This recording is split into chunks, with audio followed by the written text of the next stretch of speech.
Good morning friends. आइए आज हम बात करते हैं इंडियन एविडेंस एक्ट भारतीय साक्ष्य अधिनियम की सेक्शन 46 एंड सेक्शन 47 के बारे में। ठीक है, देखिए सेक्शन 46 क्या कहती है आपकी, विशेषज्ञों की राय से संबंधित तथ्य, facts bearing upon opinions of expert, वे तथ्य जो अन्यथा सुसंगत नहीं है, सुसंगत होते हैं यदि वे विशेषज्ञों की रायों का समर्थन करते हों या उनसे असंगत हों, जबकि ऐसी राय सुसंगत हो। भाई क्या होता है, देखिए कोई भी जो हमारा कोई केस होता है तो उसमें सबसे पहले हमारे मतलब कोर्ट के अकॉर्डिंग ये डिसाइड किया जाता है, किसी भी निर्णय तक पहुंचने के लिए जज द्वारा क्या किया जाता है, इन्वेस्टिगेशन बिठाई जाती है। ठीक है, उस इन्वेस्टिगेशन में क्या होता है कि भाई हम हमारे कुछ एक्सपर्ट्स होते हैं, उसमें डॉक्टर हो गया, आपका सीआईडी ऑफिसर हो गए या साइंटिस्ट हो गए, तो उनके बेस पे ही पूरी जांच पड़ताल करके इस निर्णय तक पहुंचा जाता है,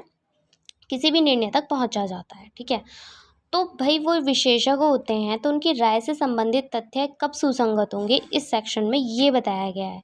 तो वो सुसंगत तथ्य जब होंगे जब वो उसका समर्थन करते हो। मीन्स कैसे, किसी व्यक्ति के भाई फिंगरप्रिंट्स किसी चीज़ पे गए, ठीक है, और डाउट में वही व्यक्ति है तो मैच हो गए उसके फिंगरप्रिंट, तो वो क्या हुआ, फेवर में हमारे हो गया कि हाँ भाई कि हमारा जो ब्लेम था, डाउट था, वो क्लियर हो गया कि वही व्यक्ति था।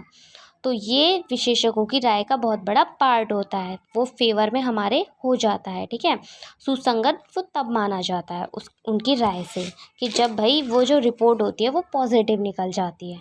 इन इंग्लिश क्या है आपका, facts bearing upon opinion of experts, facts not otherwise relevant are relevant if they support और inconsist with the opinion of experts when such opinion are relevant। अब दृष्टांत क्या कहता है इसका, भाई प्रश्न क्या उठता है कि क्या को एक अमुक विष दिया गया था, भाई उसकी डेथ पे ये डाउट हो रहे होते हैं, उसका जब वो पूरी बॉडी उसकी नीली पड़ जाती है तो व्यक्ति क्या डाउट लगाते हैं, भाई जरूर से जहर दिया गया होगा, है ना।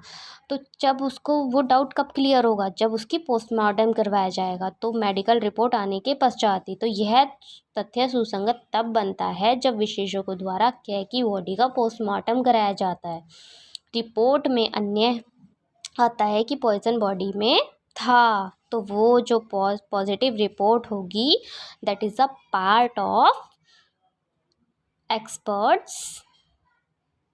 ठीक है, that is a part of expert consultation. Okay, और वो तथ्य रिलीवेंट होगा, that is a part of relevant क्या, पॉजिटिव रिपोर्ट उसकी। ठीक है, तो वो किसका तथ्य सुसंगत माना जाएगा। इन इंग्लिश क्या है आपका, the question is whether A was poison by a certain poison, the fact that other person who were poison by that poison exhibited certain symptoms which experts of affirm of and ordained to be the symptoms of that poison is relevant। Okay, अब बात करते हैं हम section 47 की। 47 क्या कहती है हमारी, हस्तलेख के बारे में राय कब सुसंगत है। भाई हस्तलेख क्या होता है, हमारा हस्तलेख होता है हैंड राइटिंग।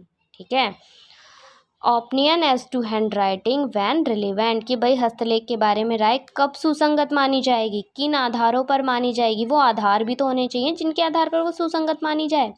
तो वो आधार होते हैं हमारे कि जबकि न्यायालय की राय बनती हो कि कोई दस्तावेज किसी व्यक्ति ने लिखी या हस्ताक्षरित की थी। भाई कब बनते हैं वो रिलेवेंट, अब मैं बताती हूँ आपको आगे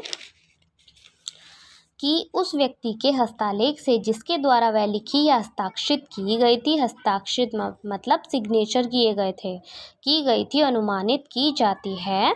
तो परिचित किसी व्यक्ति की राय कि वह उस व्यक्ति द्वारा लिखी या हस्ताक्षरित की गई थी, वह लिखित या हस्ताक्षरित नहीं की गई थी, सुसंगत तथ्य है।